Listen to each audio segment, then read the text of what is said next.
I'm Becky, and in today's video I am of course sharing more from my personal practice. So I wanted to share with you a little breathing exercise that I have been trying to get in the habit of using when I'm struggling with transitions, or what's called executive function or executive dysfunction. And this is just a term that describes our ability to make a change from one task to another, or move from one step to another, such as during a routine. And what can happen, and a lot of folks experience this, is sometimes we get to a point in our routine where we need to make a decision, and we get stuck and unable to move forward. And this can be because we're kind of running through a million different options and choices in our mind, and we're not able to settle on one. Or we know what we need to do next, we know what we want to do next, but getting our mind to send that command to our body and then getting our body to carry that out is not happening. So sometimes it's just a disconnect between the mind and the body, where we are not able to get our body to cooperate with what our mind knows it wants to do next. So when you get to this place, and I know many of you get here often, it can be really sometimes debilitating. And I'm just going to give you a simple example from my own life so you can kind of get a sense of what when this kind of thing can happen. This is just a very kind of benign example, but oftentimes during my daily routine of getting ready, I get to the point where I need to get dressed. I need to put clothes on my body. But I have a lot of sensory sensitivities, and some days are worse than others when it comes to feeling my skin just not being able to tolerate certain textures or fabrics. And it can be hard for me to know what's going to feel comfortable. Sometimes I'll put something on in the morning and I'm not sure if by the afternoon I'm still going to be able to tolerate wearing that. So instead of putting on the most comfortable thing I have, I get stuck in this back and forth in my brain of what to wear. If I'm going to work, for example, I want to look a certain way. So I might lay on the floor for 15, 20, 30 minutes, unable to move forward, unable to make a decision and carry it out. And eventually I do. So this breathing exercise is something that I'm hoping will start to help me make that transition a little bit quicker. So instead of staying on the floor for 20 minutes, maybe it'll only take me a couple of minutes to get from point A to point B. So I'm sharing this practice with you as just something that I do, but I also want to acknowledge and point out that breathing practices in general are not going to feel good or feel comfortable for everybody, every day, and in every situation. So if you are getting into the practice of yoga or meditation, if you're following along to any of these videos and you try out a breathing practice that's intended or advertised as being relaxing and you don't feel relaxed, that's okay. And in fact, that is not unusual. It's an experience that many people share, but maybe not a lot of people talk about enough. So, and I just want to give one more example before we get into the actual breathing practice, because I think it's important to kind of hear about how other people are experiencing this discomfort in breathing practices.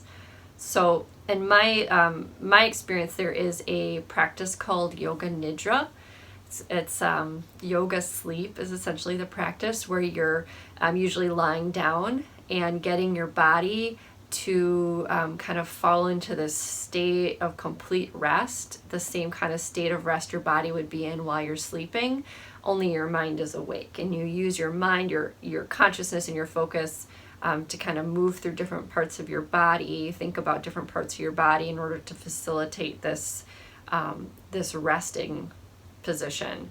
And during this practice, what happens for me is my body is getting to a state of rest, my mind is awake, and then something in my external environment, like a sound, will trigger a startle response. So that's a reflex that none of us have control over. It just happens. And when my body hits that startle response, my body gets flooded with, stress hormones, adrenaline's rushing, and it's very uncomfortable when you're trying to relax and your body is fighting it in this way. And oftentimes, when people have this experience, they'll abandon the practice altogether, and no judgment there, because that's how I feel too. Sometimes I am able to breathe through that startle response and get my body back to a state of rest, but it is not something that's really enjoyable for me.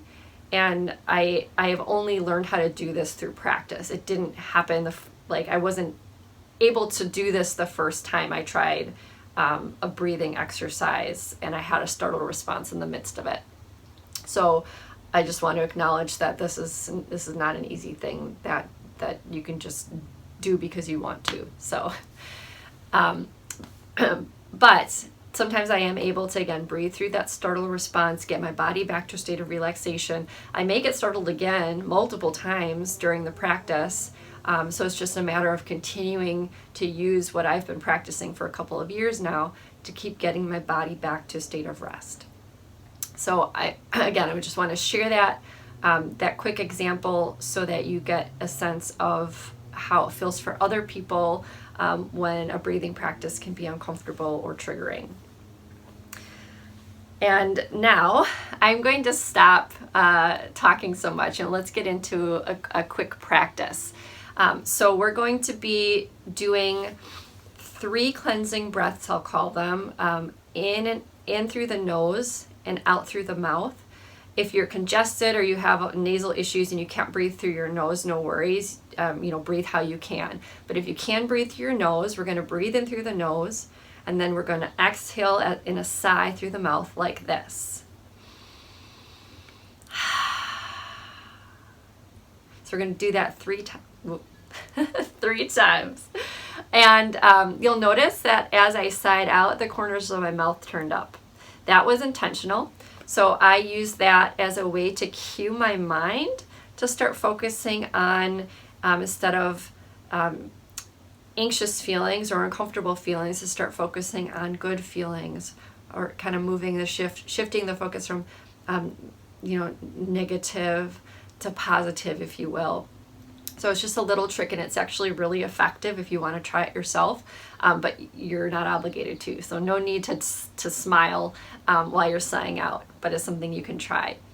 The other thing I want to mention is that when you're doing this practice, you can close your eyes, but if you don't want to close your eyes, you don't have to.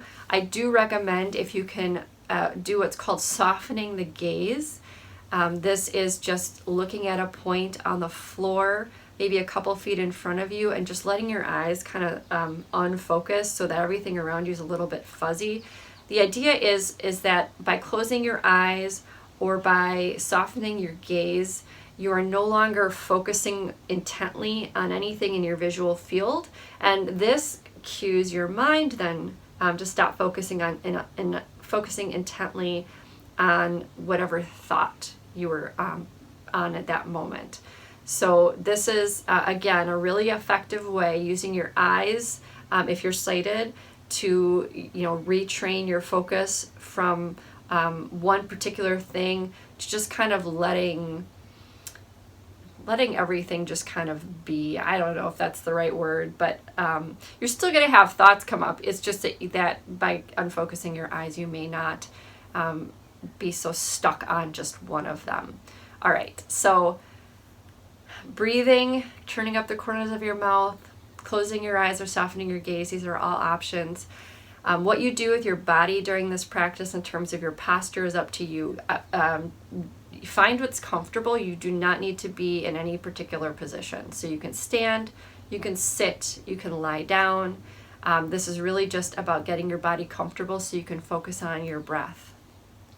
So after we do the 3 cleansing breaths, then we're going to move to just breathing in and out, again, through the nose, this time if you can, in through the nose, out through the nose.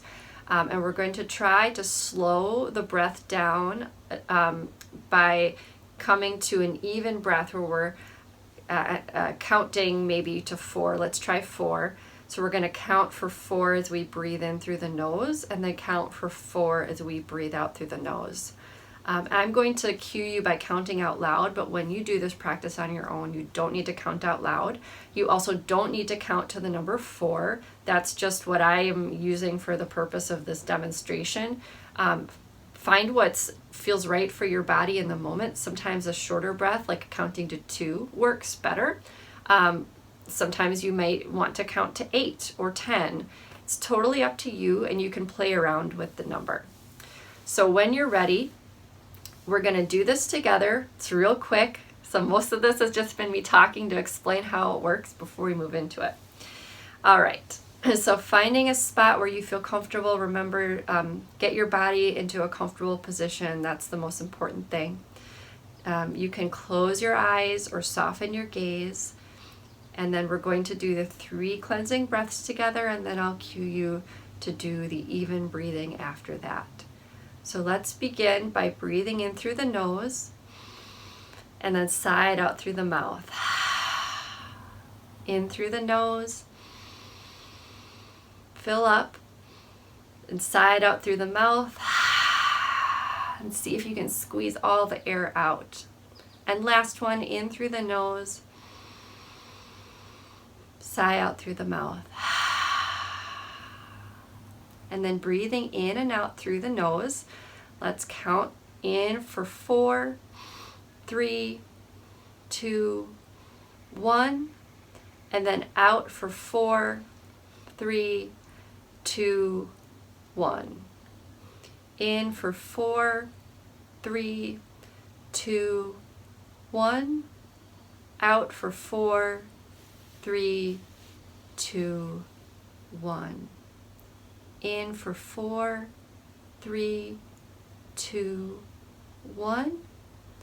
Out for 4, 3, 2, 1. Let's do 2 more like this. In for 4, 3, 2, 1.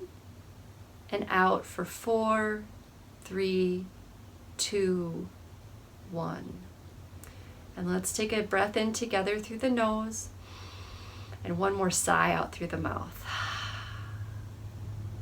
Okay, so that was just a quick demonstration. If you choose to try this breath out on your own, when you do the 3 cleansing breaths and then you move to the even breathing, remember you can make that breath as long or as short as you want. Just try to make your inhales match the length of your exhales. That's the idea anyway. And then you can keep breathing like that for as long as your body wants to. But it's really just about starting to learn kind of what your body might need and giving your body what it needs to the best of your ability. Again, this is a practice. So when you get to a place in your day where you're struggling with a transition, struggling to make a change or move from one step to the other, you may not remember that this practice exists, and that's okay. But if you do, and then you try it, the more you get to that point of remembering, noticing, and then doing, the more often you're going to be able to access this practice, when you really want to. So I hope this made sense and it was helpful, but if not, again, no worries. You're not alone if you didn't enjoy it, and you don't have to ever do it again. You may decide you want to come back to this practice later when your body feels more ready. Totally up to you. Everybody's different. So if you have any questions, comments, or feedback, please visit yogaforneurodiversity.com. Click on my contact page and you can send me a message that way. Or you can visit me on social media. My information is in the video description. I hope you have a great day and take care. Bye-bye.